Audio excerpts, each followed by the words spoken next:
Welcome to the Nephron Fun Zone and Water Park. This is a family-friendly theme park with a family-friendly theme. Diuresis, of course. Could it use some renovations? Sure. Are these rides inspected for safety? That's just part of the thrill. Will we run into some major fluid and electrolyte disturbances along the way? Most definitely. Now, the whole point of diuretics is to get rid of volume. So as we discuss each diuretic action throughout this chapter, keep your eye on our recurring symbol for sodium, those salty sodium peanuts. You'll soon see that wherever sodium goes, water goes with it. As you can imagine, promoting volume loss can be useful when combating those edematous states caused by heart, kidney, or liver failure. But why stop at edema? An agent that blocks specific transport functions in the renal tubules can be used in non-edematous states as well, such as hypertension, nephrolithiasis, and electrolyte imbalances. Yep, it's gonna be a wild ride. I can't take the suspense any longer. Let's enter the park. First up, the Pro Kart track for some classic go-karting action. Looks like we're the first in line. Actually, it looks pretty vacant in general. Let's just wait here a bit and see what happens. Now, I've been to this park 1,000 times, so I know the layout like the anatomy of my urinary tract. But if we ever get separated, they have these convenient maps placed throughout the park to orient you. We'll be hitting up the rides at the proximal end of the nephron and working our way distally. Trust me, I've got it all planned out. First, take a look at that sign, and you'll soon realize that we're really standing in a larger-than-life recreation of the proximal convoluted tubule of the nephron. The proximal convoluted tubule is all about reabsorption. Seriously, pretty much everything is reabsorbed here. This includes electrolytes such as sodium, chloride, and potassium, and even organic solutes such as glucose and amino acids. By the end of the proximal convoluted tubule, the concentration of most solutes decrease. 66% of filtered sodium, 65% of potassium, and virtually all filtered glucose and amino acids. The other crucial thing happening here is bicarb reabsorption, around 85% of it in fact, crucial for maintaining acid-base status. In this section of the park, we're going to illustrate two diuretics that act in this area, acetazolamide and mannitol. And remember, keep your eye on those salty sodium peanuts. You'll soon see that wherever sodium goes, water goes with it. All right, I know I've been going on and on about how amazing this park is, but I just need to warn you that the Nephron Fun Zone and Water Park does not have the most diverse dining options. See this battery-powered vending machine over here?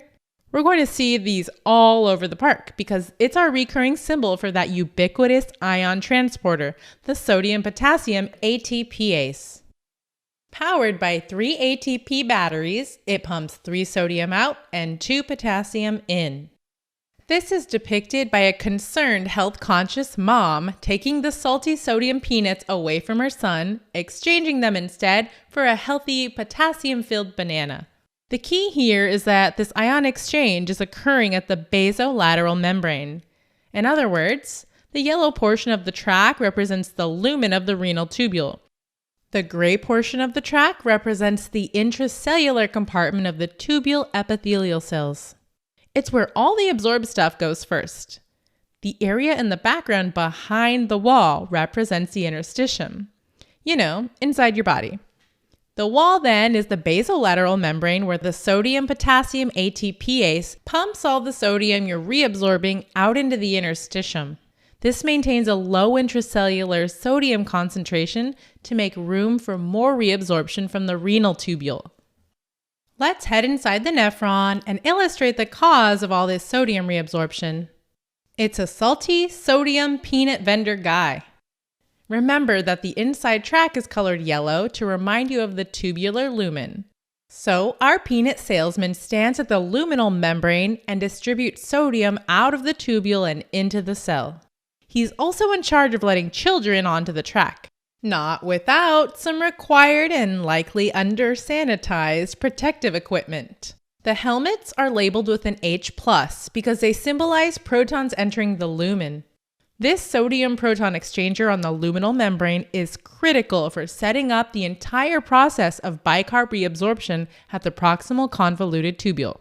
Let me show you. Let's take one of the carts for a spin, shall we? Oh, dibs on the blue one.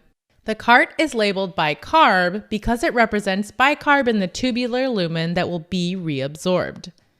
In front, we've got a kid wearing that H+ helmet sitting in the driver's seat of another bicarb race car. This is because the H+ secreted into the lumen combines with bicarbonate to form carbonic acid, H2CO3. Also, look at that huge and likely unsafe battery getting dropped into the hood. That car battery represents intraluminal carbonic anhydrase. As we'll soon illustrate, this carbonic anhydrase car battery is going to power the conversion of all this newly formed carbonic acid into a form that can be reabsorbed. Time to put the pedal to the metal. See that stream of water and carbon dioxide gas spewing out the back? As the other competitors get left behind in a cloud of exhaust, that carbonic anhydrase car battery is catalyzing the rapid dehydration of carbonic acid into carbon dioxide and water. After we turn that corner, too fast, too furious, notice that we've exited the lumen. That's because the carbon dioxide produced by carbonic anhydrase enters the intracellular space by simple diffusion. The water gets sprayed inside as well. Remember all those solutes I mentioned earlier that are absorbed in the proximal tubule? Well, water is reabsorbed with them. This occurs passively through both a transcellular pathway by aquaporins and paracellularly. The water permeability at the proximal tubule is very high, so as those solutes are reabsorbed, water is carried with them, and the osmolality of the tubular fluid is maintained at a nearly constant level. Overall, the concentration gradient from the tubular lumen to the surrounding interstitium remains very small.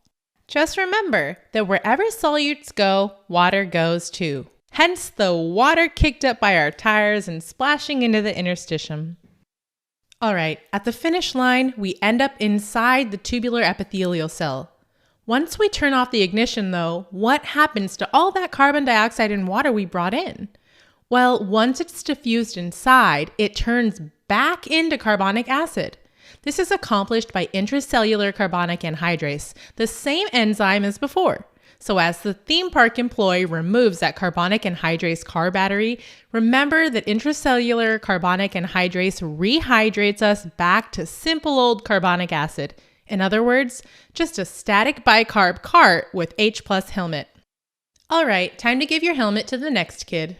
Yep, those H+ helmets are recycled over and over again. You were wondering why that thing was so damp and dandruffy inside, weren't you? You see, once you reform carbonic acid inside the cell, it immediately dissociates back into a proton and bicarb. The proton is available for transport by the sodium proton exchanger all over again, while the bicarb is transported out of the cell and into the interstitium by a basolateral membrane transporter. Overall, this is what we've done. We had initially brought in sodium in exchange for a proton.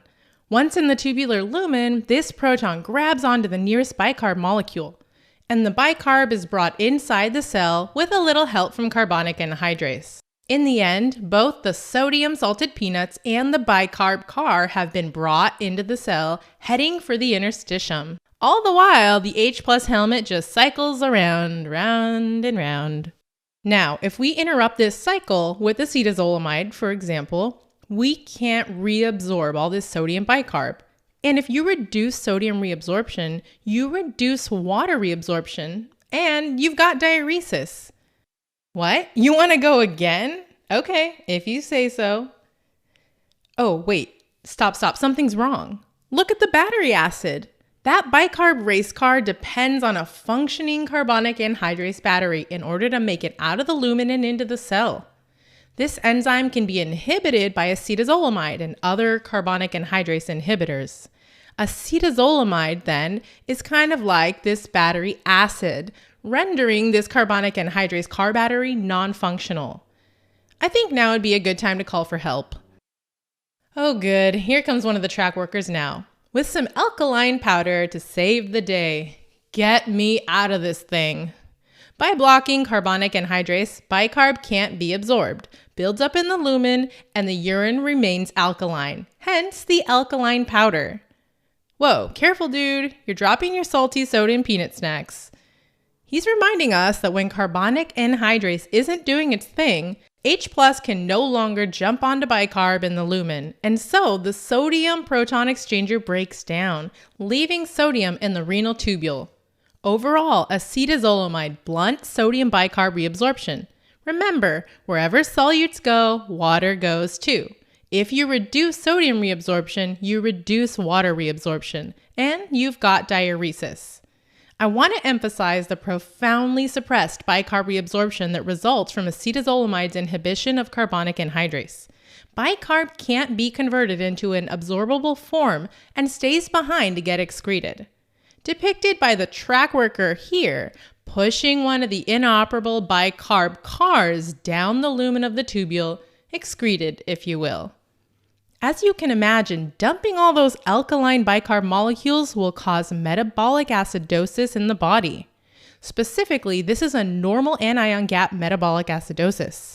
It turns out that when you lose bicarbonate, your body compensates with an increase in chloride concentration. So if you measure all your ions in your serum, you won't see a gap. So instead of a high gap acidosis caused by those mud piles agents, you're left with a normal anion gap and a hyperchloremic metabolic acidosis. To remind you of this normal gap, we've got an inspirational message written on the median of the racetrack telling car number 2 to close that gap. Wait, aren't we car number 2? Okay. So this attraction is having a few malfunctions. This attraction is pretty old. Carbonic anhydrase inhibitors were among the first diuretics discovered, and with the development of newer agents, carbonic anhydrase inhibitors are rarely used as diuretics, overshadowed by the newer rides further down the park. One of the problems is that bicarb depletion actually leads to enhanced sodium chloride reabsorption by the remainder of the nephron. So the diuretic efficacy of acetazolamide decreases significantly with use over several days. At present, the major clinical applications of acetazolamide involve carbonic anhydrase-dependent bicarb and fluid transport at other sites than the kidney. We'll highlight a few of them here among the spectating parents. Oh, look at the mom behind the wall. She's obviously new here. Everyone knows that the front row is a highly permeable water and electrolyte splash zone. As she reflexively protects her face, take a look at her drink spilling onto the track. The plastic domes on top of those cups should remind you of an eyeball, and the leaking fluid out of the eye depicts acetazolamide's ability to decrease aqueous humor production in the eye. The ciliary body of the eye normally secretes bicarb from the blood into the aqueous humor.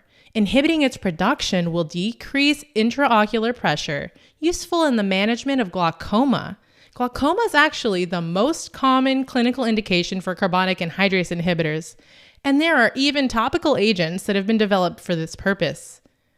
Oh no, she's dropping her weird, awkwardly proportioned balloon too. Look closely and you'll see that the balloon is in the shape of a head inflated to high pressure and about to pop. This is to remind you that bicarb production is also important for the formation of CSF by the choroid plexus. Carbonic anhydrase inhibitors are believed to reduce the rate of CSF production. Thus, acetazolamide is usually first-line treatment for idiopathic intracranial hypertension, also known as pseudotumor cerebri. Although there's no clear evidence that such treatment improves long-term prognosis, there can be modest improvements in papilledema and CSF pressure. Other clinical indications of acetazolamide involve the metabolic effects of inhibiting bicarb reabsorption.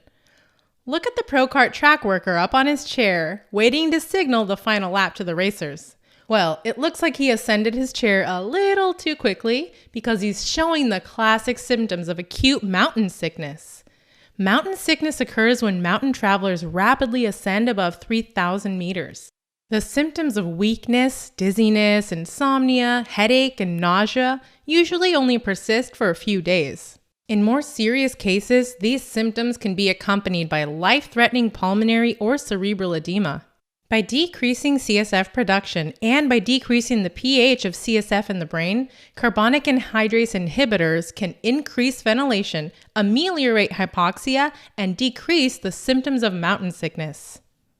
Lastly, I want you to look back at that track worker who saved my life back there. You know, the one who ran over with the alkaline powder.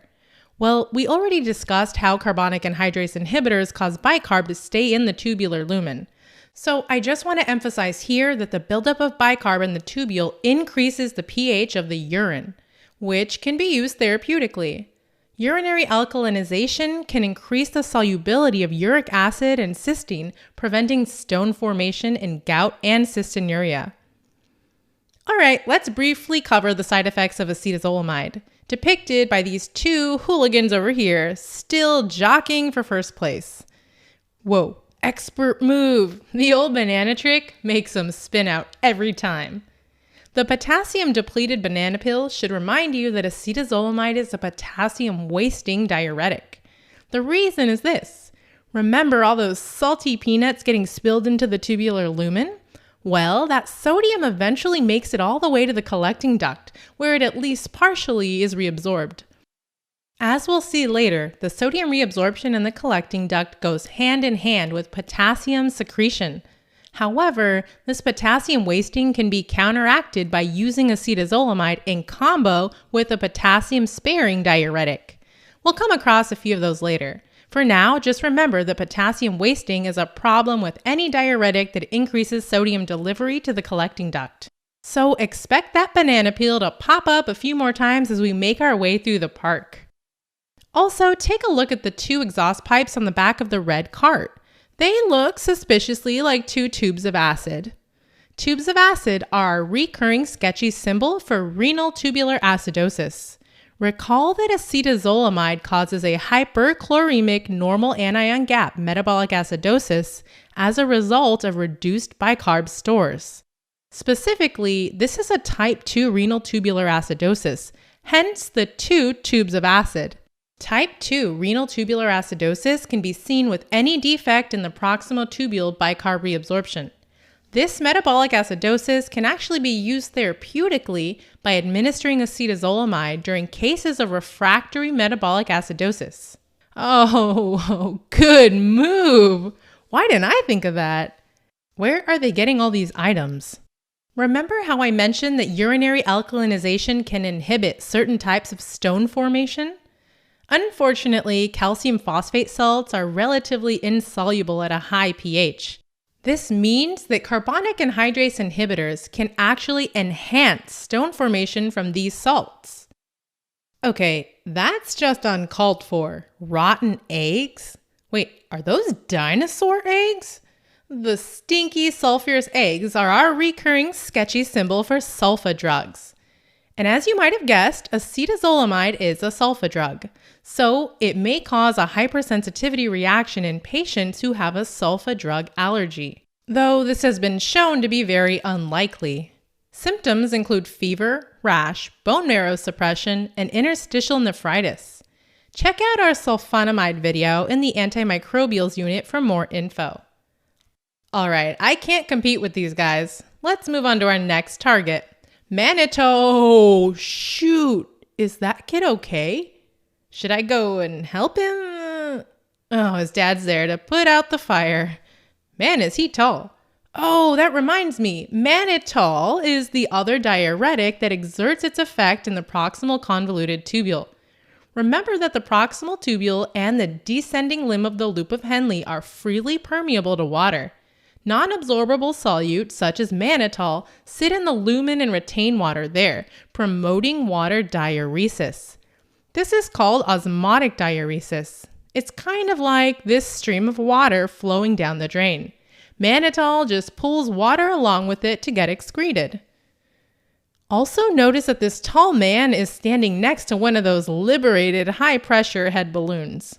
Osmotic diuretics reduce brain volume by drawing free water out of the tissue and into the circulation where it's excreted by the kidneys. Mannitol can therefore be administered in urgent cases of elevated intracranial pressure. And look, there are those cups with the plastic domes again. Osmotic diuresis draws free water out of other compartments too, including the eye. Mannitol can therefore be used to decrease intraocular pressure before ophthalmologic procedures. Oh, poor kid. It looks like he's a little overwhelmed by all the dousing. Yep, that's in his lungs.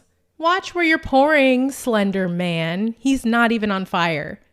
Let the soggy lung spots on this sputtering child remind you that before the diuretic action of mannitol occurs, it can cause pulmonary edema. Mannitol is rapidly distributed in the extracellular compartment and extracts water from cells. This expansion of the extracellular volume can lead to pulmonary edema and hyponatremia. This expanded extracellular volume can also exacerbate heart failure, as shown by this floppy failing heart balloon that is also the target of the excessive beverage downpour. This leads to the fluid backup into the pulmonary circulation and pulmonary edema. The last side effect of mannitol I want to mention involves sodium balance, hence our salty sodium snacks balanced on the wall. Excessive use of mannitol without adequate water replacement can lead to severe dehydration, leading to hypernatremia. All right, before we get back in line, let's sum up this sketch. The procart tract embodies all the events of the proximal convoluted tubule, the site of action of acetazolamide. In the tubule, carbonic anhydrase is normally responsible for bringing in the H+ and bicarb by turning it into an absorbable form, carbon dioxide and water.